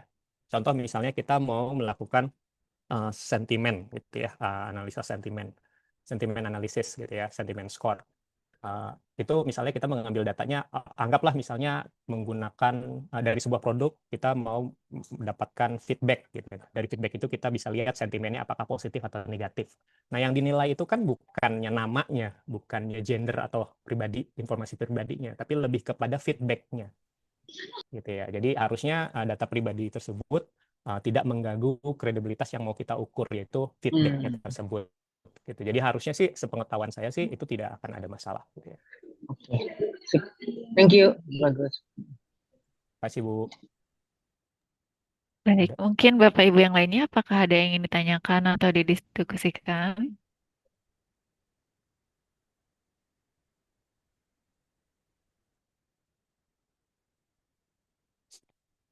Boleh, jika boleh saya bertanya.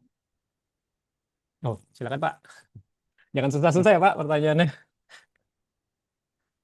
Baik, terima kasih atas waktunya. Izin Pak Bagus, saya ingin membahas terkait data. Maaf, apakah terdengar Pak? Terdengar Pak. Oke, ya. Berbicara tentang kecukupan data, saya masih kayak bingung gitu.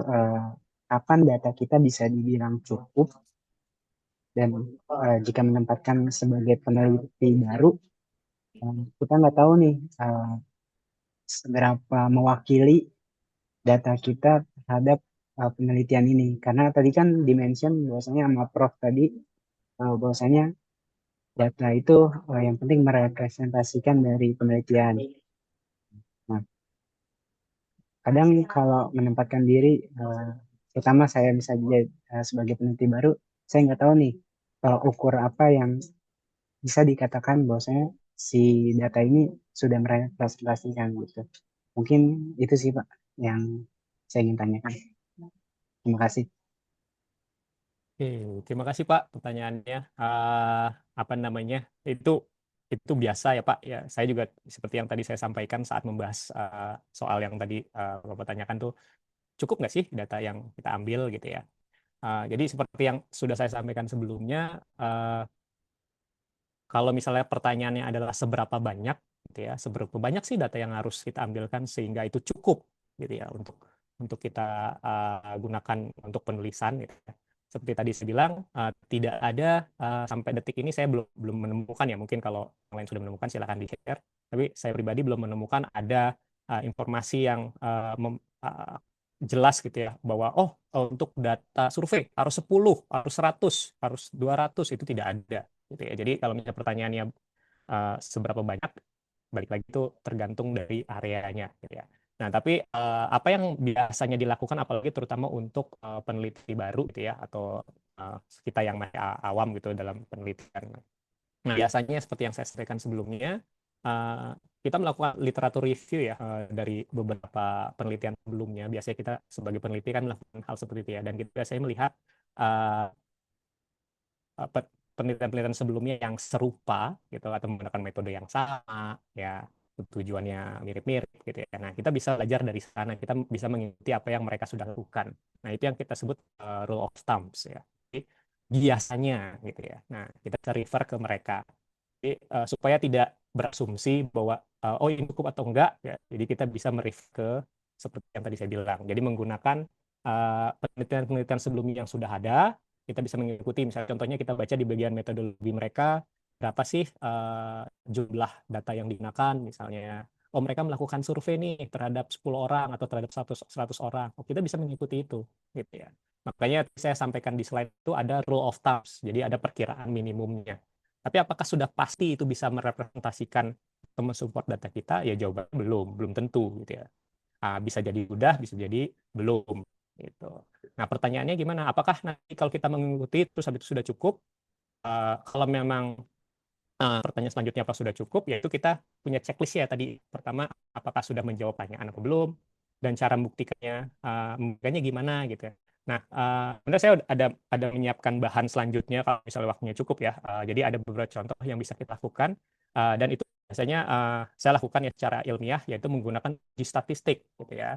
Yang seperti saya bilang itu salah satunya adalah Cron-Bench Alpha gitu ya. Itu adalah suatu metode statistik sederhana yang common yang biasa dilakukan untuk melihat apakah data yang kita dapatkan ini sudah cukup bagus gitu ya untuk bisa merepresentasikan populasi, karena kan tujuannya adalah data yang kita kumpulkan itu bisa merepresentasikan populasi gitu ya. Nah, itu ada secara statistik gitu ya, contohnya seperti itu. Mungkin karena waktunya juga masih cukup, mungkin saya coba sambungkan aja langsung ya. Semoga bisa ini. Jadi biasanya kita melakukan validasi dataset gitu ya, atau Cron-Bench untuk cek kebersihan data yang udah kita lakukan gitu. Setelah kita collect datanya, terus kemudian kita bersihkan, terus kemudian kita validasi. Nah, kalau mau mengikuti silakan. Ini contoh datanya, saya generate pakai ChatGPT. Jadi saya buat contohnya misalnya kita melakukan pengumpulan data melewati survei gitu ya. Ada 10 pertanyaan, kemudian diisi oleh kurang lebih misalnya 13 responden. Gitu ya. Jadi silakan kalau mau scan ini datanya.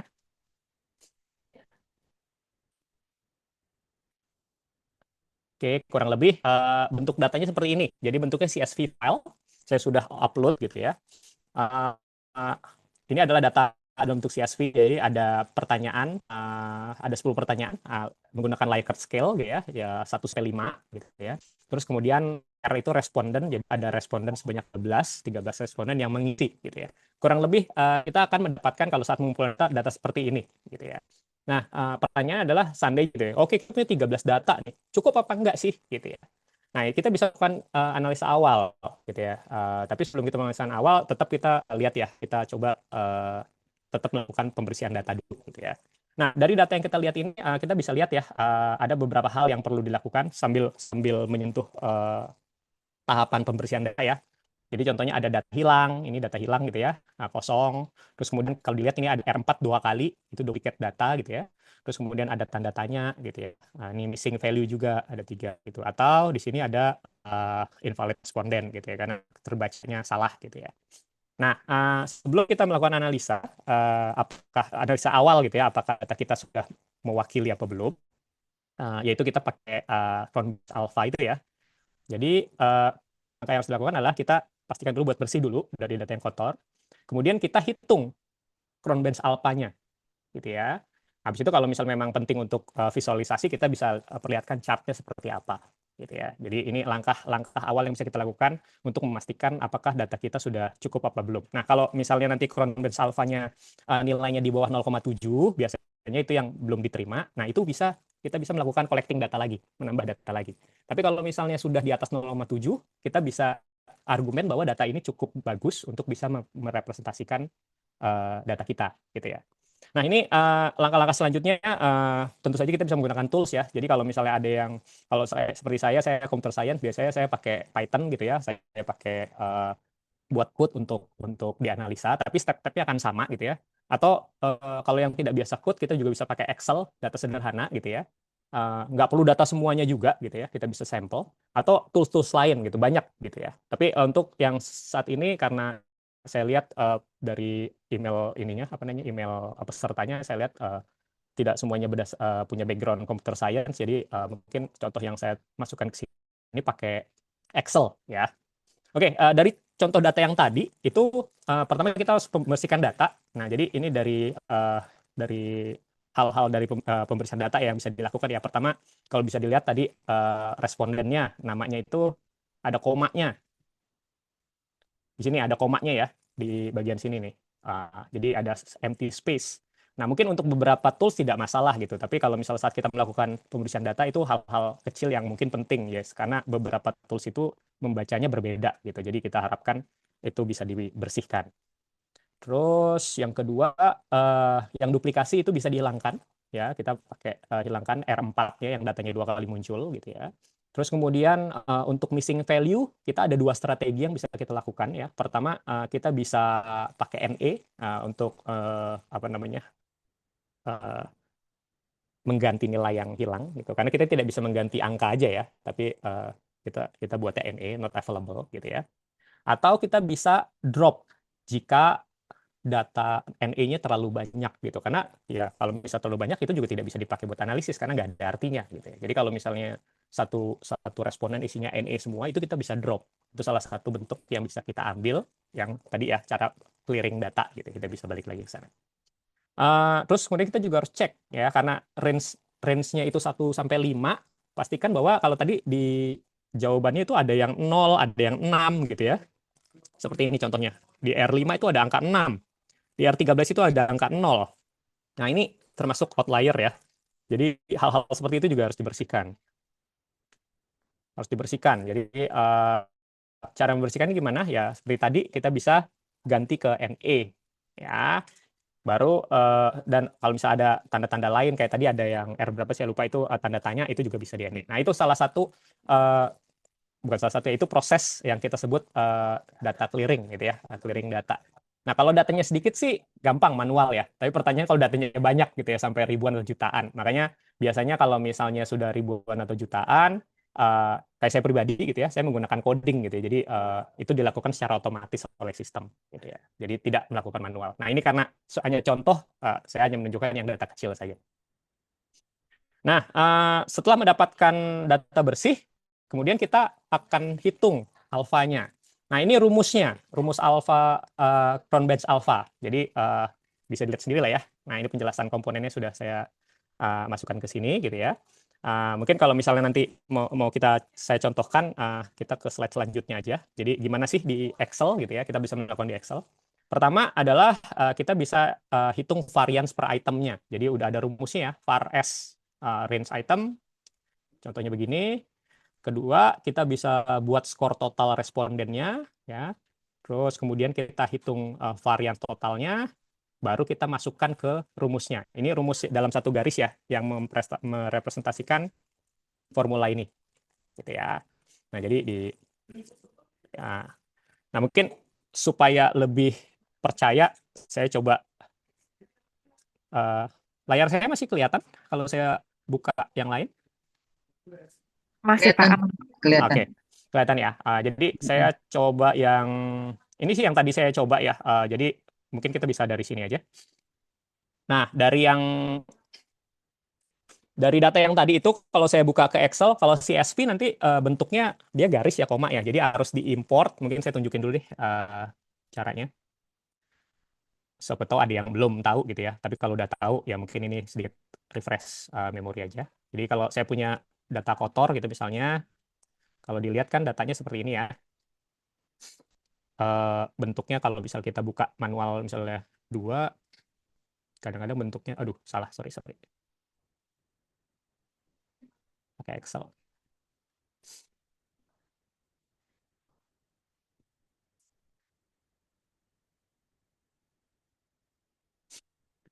Kalau .csv bentuknya rata-rata seperti ini gitu ya. Jadi kadang-kadang suka ngebingungin dan ini susah untuk diolah gitu ya. Jadi saran saya adalah kalau misal kita mau bukanya lewat Excel untuk CSV file, kita bisa file new and kemudian import ya. Terus kemudian kita pastiin yang mau diimport CSV file. Nah, kemudian kita pilih filenya. Nah, filenya survey dirty seperti ini, get data. Nah, kemudian kalau di Excel itu biasanya ada pengaturan delimiternya. Nah, di sini kita menggunakan delimiternya koma gitu ya. Nggak keluar ya.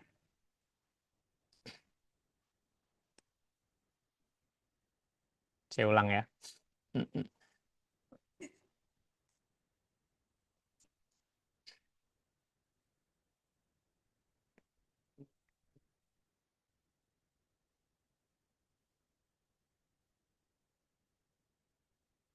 Nah, oh belum. Kirain udah. Nah, ini dia. Nah, saat kita import, pastikan kita pakai delimit ya. Kemudian kita pastikan bahwa kita pakai koma, karena datanya pakai koma gitu ya. Jadi separationnya jelas. Kalau enggak, nanti dia tetap jadi satu. Terus kemudian kita bisa finish, kemudian ditaruhnya di mana, di sini gitu, kita tinggal import. Nah, ini akan bentuknya seperti yang tadi saya perlihatkan gitu ya. Nah, di sini adalah data kotornya. Jadi masih ada yang harus kita bersihkan kayak data hilang, ini kita pakai tanda tanya, ini angka 6 gitu ya. Nah, ini data kotor, kemudian kita bersihkan. Mungkin kalau yang sekarang kita manual dulu ya. Manual berarti seperti yang tadi saya udah lakukan. Nah, ini kira-kira data bersih seperti ini. Nah, dari data yang bersih ini mengikuti apa yang saya uh, buatkan di sini, kita untuk memasukkan ke rumus ini ya, rumus dari Cronbach's alpha, kita bisa melakukan atau menghitung dulu sum dari variance item, kemudian variance totalnya apa. Nah, sum variance item ini adalah jumlah varian dari Q1 sampai Q10. Jadi question-nya gitu. Jadi kalau kita balik, kita bisa ke halaman paling bawah, ini kita bisa hitung variance per itemnya. Jadi sama dengan variance. Nah, variance ada beberapa macam ya. Ada yang based on population atau based on rata-rata gitu ya. Saat ini karena ini hanya satu data gitu, jadi kita bisa pakai yang var.s gitu ya. Nah, kemudian kita bisa tarik nilainya, kita enter. Nah, di sini bisa dilihat bahwa ini data ini saya gedein ya angkanya. Nah, jadi kalau misalnya digedein, dia sebenarnya 1,5338 tadi ya. Tadi dibulatkan ke atas jadinya 2. Nah, jadi untuk Q1 ini variansnya adalah sekian. Nah, kita harus hitung dulu semua, kemudian kita jumlahkan. Jadi kita tinggal tarik. Nah, kita akan dapat yang sama gitu ya. Jadi kita mendapatkan varians dari setiap pertanyaannya. Kurang lebih seperti itu. Nah, itu kita sudah mendapatkan varian pertanyaannya. Kemudian hal yang selanjutnya kita lakukan adalah buat skor total dari per responden di kolom baru di akhir. Jadi kita bisa pakai sum gitu ya. Jadi nilainya adalah sum, kemudian setiap responden sini gitu ya. Ups. Enter. Nah, kita dapat summary-nya, total respondennya, dan kita bisa tarik ke bawah untuk setiap respondennya. Nah, ini ada dua nilainya. Nah, formulanya adalah kita akan masukkan ke sini. Yang dibutuhkan adalah sum dari variance item dibagi variance total. Variance total itu adalah variance dari total scope. Berarti ini adalah total score. Variance-nya adalah di bawah sini. Jadi kita harus buat variance dari total score-nya juga. Jadi saya tinggal tarik ya rumusnya ke sini. Nah, jadi paling bawah ini adalah variance dari total score. Jadi saya sebut total score di sini ya. Oke, nah saya sudah punya komponennya semua. Sekarang kita bisa masukkan. Untuk rumusnya adalah N dibagi N-1 ya, dikali 1 dikurang sum variance item dibagi variance total. Ya, jadi kalau misalnya dimasukkan ke rumus ini berarti N-nya itu adalah jumlah item. Nah, di sini adalah dalam case ini adalah 10. Kenapa 10? Karena pertanyaannya 10. Q1 sampai Q10 gitu ya. Jadi kita bisa bilang di sini N sama dengan 10 gitu ya. Terus kemudian rumus keduanya adalah sum varian item. Nah, sum varian item ini adalah jumlah dari setiap varian sampai sini. Berarti kita bisa bilang sum varian item ini adalah sama dengan sum dari sini ke sini. Itu ya, ntar. Kita dapat 12,847 gitu ya. Dan yang terakhir adalah variance total. Variance total itu adalah variance dari total score, artinya yang sudah kita hitung tadi di sini. Ini kan variance dari totalnya. Jadi kita varian total, gitu ya. Kita bisa sama dengan ini. Oke. Nah, kemudian untuk rumus Cron's alpha-nya, gitu ya, anggaplah Cron's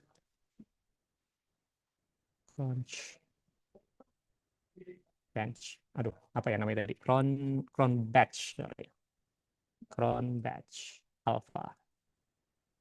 Nah, ini bisa kita formulasikan gitu ya. Berarti di sini adalah sama dengan n, berarti ini dibagi n minus 1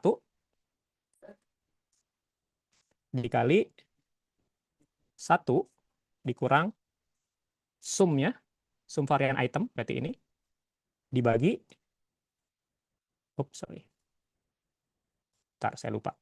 1 item sum varian dibagi varian total gitu ya. Jadi maaf, ini dibagi ini.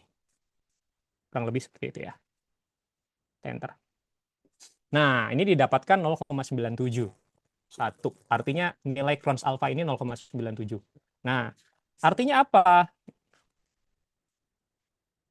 Nah, ini di slide selanjutnya definisi Crons alpha ya. Nah, ini ada tabel, ini ada di internet juga gitu ya. Jadi kalau misal nilai di atas 0,7 itu udah acceptable, bahkan bisa disebut adalah excellent gitu ya. Jadi kita bisa bilang bahwa untuk awal, untuk hipotesis awal bahwa data yang kita kumpulkan ya dari semua item ya di sini ya, mengukur konsep yang sama, dan kalau nilainya di atas 0,7 bahwa kita bisa bilang bahwa itu udah acceptable, artinya mewakili gitu. Jadi kurang lebih seperti itu. Jadi validasi awalnya seperti itu.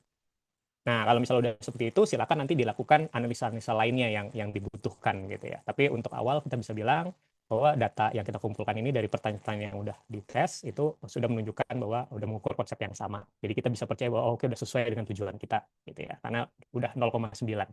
Kan tapi untuk perlu diingat ya, angka tinggi dari Cron bench itu juga tidak selalu artinya sudah baik gitu ya. Kadang-kadang itu kan hanya untuk memperlihatkan apa namanya varians ya, varians dari data kita apakah representasi apa enggak.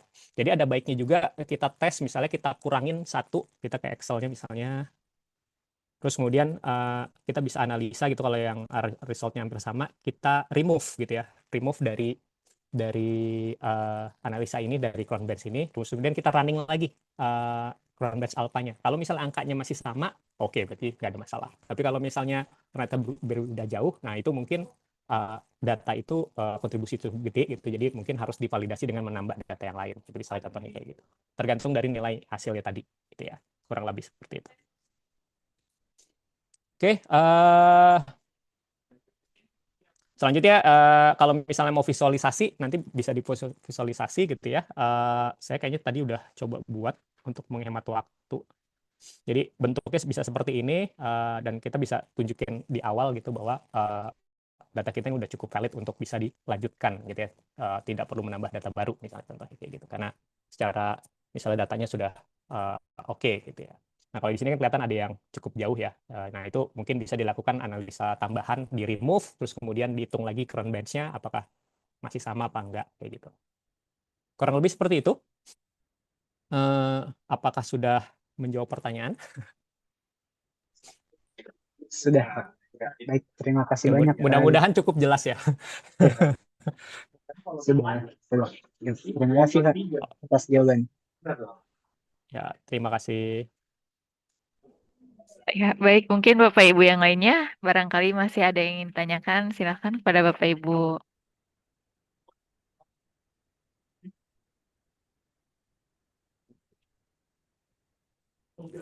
Mungkin setelah kita pelatihan ini selesai, nanti kita mohon izin kepada Bapak Ibu, mohon berkenan untuk bergabung di WhatsApp group yang sudah kami sediakan untuk pelatihan pra-workshop data paper batch 9 ini, yang mana nantinya juga akan ada Prof. Juneman yang mungkin akan bergabung di grup, karena kita akan mengadakan workshop data papernya dan informasinya akan kita informasikan kemudian ya Bapak Ibu. Mungkin mohon bantuannya kepada Pak Among untuk bantu share terkait WhatsApp grupnya. Nah ya, sudah boleh.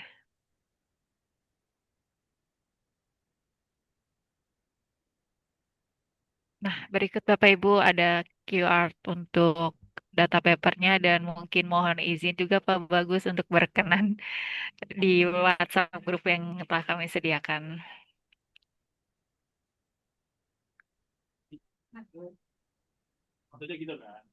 Ya, sudah. Iya, baik. Mungkin nanti kita juga akan mengirimkan by email. Mungkin dari Bapak Ibu ada yang terlewat untuk bergabung di WhatsApp grup ini. Baik, mungkin sebelum saya akhiri, mohon berkenan Bapak Ibu untuk mengaktifkan kamera. Kita izin foto terlebih dahulu, Bapak Ibu. Bentar, saya stop screen dulu. Oke.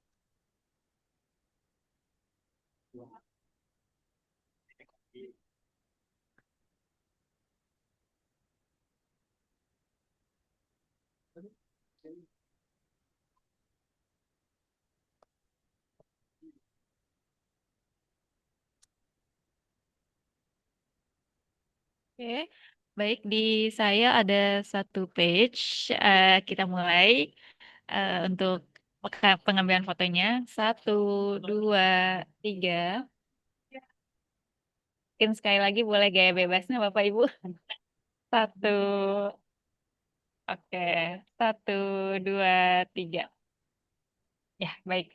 Terima kasih Bapak Ibu atas kehadirannya dan terima kasih Pak Bagus yang telah memberikan materi pelatihan kita hari ini. Semoga yang disampaikan oleh Pak Bagus dapat bermanfaat bagi kita semuanya. Terima kasih. Terima kasih Bapak Ibu. Mungkin saya akhiri untuk pelatihan Ya. siang ini. Selamat beraktivitas kembali Bapak Ibu. Ya. Selamat Terima sore. kasih Pak Bagus. Ya. Terima kasih Terima kasih. bagus. Sore.